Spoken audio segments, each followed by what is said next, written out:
Esta é a história de um enredo criado há vários anos. Uma teia de interesses estabelecida por uma figura que se tornou numa peça importante e igualmente polémica do panorama futebolístico português e atualmente com ramificações no resto do mundo. Não seria possível começar este documentário sem analisar o percurso de vida daquele que dá a cara pelo polvo e os seus diversos tentáculos, que vão desde o desporto rei, à banca e o sistema financeiro, até à indústria nebulosa da construção civil, passando pela frágil democracia portuguesa, ferida de morte no plano judicial e político. Esta é a história de Luís Filipe Vieira.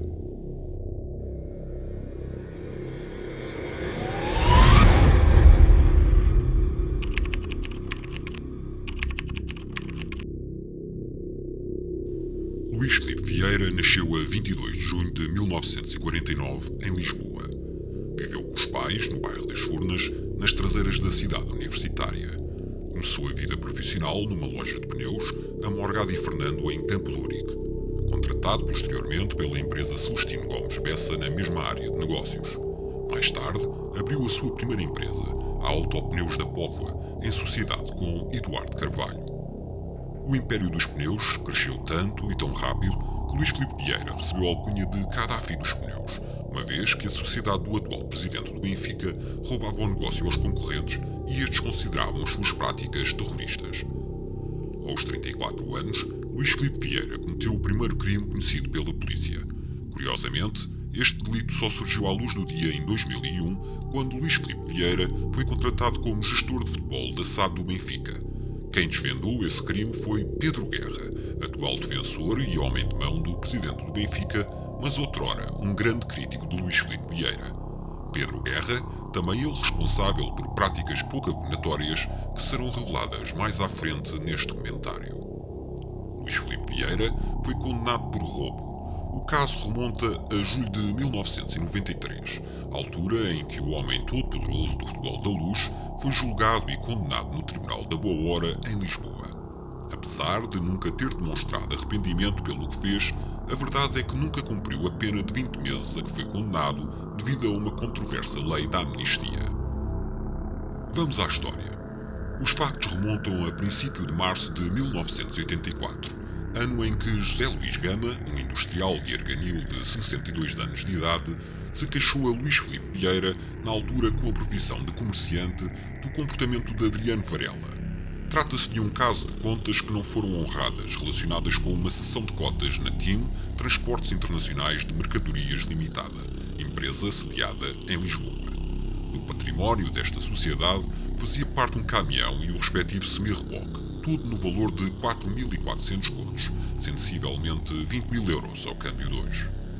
Luís Filipe Vieira elaborou um plano que consistiu em roubar os referidos veículos a Adriano Varela e à empresa TIM. Vieira contratou os serviços de António Suzado, um indivíduo que utilizava vários meios para intimidar pessoas, e este não perdeu tempo a apresentar-se com um grupo composto por 3 amigos: António Morato, motorista, Albino Rosendo e Francisco Abui. No dia 28 de março de 1984, por volta das 2 horas da madrugada e depois de terem tentado localizar o caminhão e o semi-reboque em Setúbal, no Parque da Alfândega, perceberam que os veículos estavam a ser guardados pelo motorista António Caseleiro. O quarteto bateu na cabina do caminhão e o motorista, que pernoitava no seu interior, abriu o vidro lateral. Foi então que António Morato teve a ideia de identificar-se, tal como os seus acompanhantes, como sendo da Interpol, e disse a Caseleiro que vinham apreender os veículos. Não satisfeito com este anúncio, Suzano e os seus acompanhantes mostraram os coldres, que não tinham qualquer arma, ameaçando-o de prisão se não conduzisse os veículos para o local que lhe seria indicado. António Caseleiro acabou por ceder, conduzindo o caminhão para as instalações da Cater Pneus, firma de Moscavide, da qual Vieira era um dos sócios. Após ter estacionado, o quarteto deu ao motorista dinheiro para pagar o táxi e regressar a casa. Mais tarde, José Gama ordenou a António Morato que os veículos fossem escondidos em Matosinhos, acabando o caminhão por ser interceptado em Pombal numa operação stop. Luís Filipe Vieira recorda a história com alguma revolta. O queixoso que nos devia dinheiro nunca foi julgado. É a justiça que temos. Como referido anteriormente, Luís Filipe Vieira não cumpriu pena, pelo que apetece parafrasear o mesmo. é a justiça que temos. Segundo o jornal Record, numa notícia de 2001, Luís Filipe Vieira foi assistir à final da Taça das Taças de 1984 em Basileia, onde o Futebol Clube do Porto perdeu por 2-1 com a Juventus. Conheceu na viagem Jorge Nuno Pinto de Sousa, irmão de Pinto Sousa, mais tarde presidente do Conselho de Arbitragem da Federação Portuguesa de Futebol, que lhe fez a proposta para ser sócio do Futebol Clube do Porto. Só mais tarde conheceu Pinto da Costa, de quem se tornou amigo. Em 1986, Luís Filipe Vieira, em conjunto com Eduardo Rodrigues e Joaquim Marto, criaram a empresa Obriverca. Esta empresa foi a porta de entrada de Luís Filipe Vieira no futebol português, pois em 1990 o presidente do Alverca, Manuel Ribeiro, percebeu que o clube só podia crescer com o apoio das forças vivas da região. Naquela altura, a Obriverca de Luís Filipe Vieira e Eduardo Rodrigues já era uma empresa de destaque no ramo imobiliário e por essa razão convidou os dois sócios para entrarem nos órgãos sociais do clube. Um ano depois, Luís Filipe Vieira foi eleito presidente do Alverca, quando o clube ainda estava na 2ª Divisão B. O sucesso não foi imediato. No primeiro ano, em Alverca, Luís Filipe Vieira fez um acordo com o Sporting para transformar os ribatejanos em satélite dos Leões. Enquanto a equipa de futebol tentava chegar à 2ª Divisão de Honra sem grandes despesas, porque os atletas e equipa técnica estavam a cargo do clube de Alvalade, Luís Filipe Vieira empenhava-se nas obras de construção e melhoria das infraestruturas do clube. No final da época 94-95, o Alverca sobe de escalão e Pedro Santana Lopes, então presidente do Sporting, coloca um ponto final no acordo com os ribatejanos.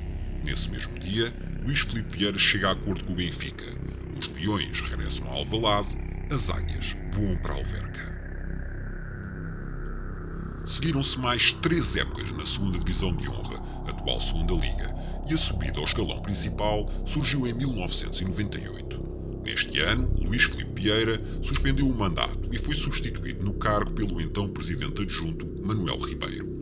O líder do executivo tomou essa decisão na sequência da transferência de Deco para os Salgueiros em trânsito para o Futebol Clube do Porto. José António Linhares, presidente do Clube de Paranhos, levantou dúvidas sobre a transparência das contas do Alverca e Luís Filipe Vieira solicitou uma auditoria, assim como a sua autossuspensão. Pouco tempo depois retomou as suas funções sem nunca se ter conhecido o resultado dessas diligências. Ao comando de Luís Filipe Vieira, o Alverca estreou-se na Primeira Liga em 98-99, onde ocupou o 15º lugar.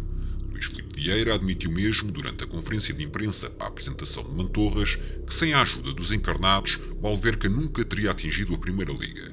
Com este tipo de comentários, percebe-se também como é que as relações funcionam entre o Benfica atual e os clubes mais pequenos do panorama português, ajudados monetariamente através de transferências duvidosas e, quiçá, ajudando o Benfica noutros pontos estratégicos.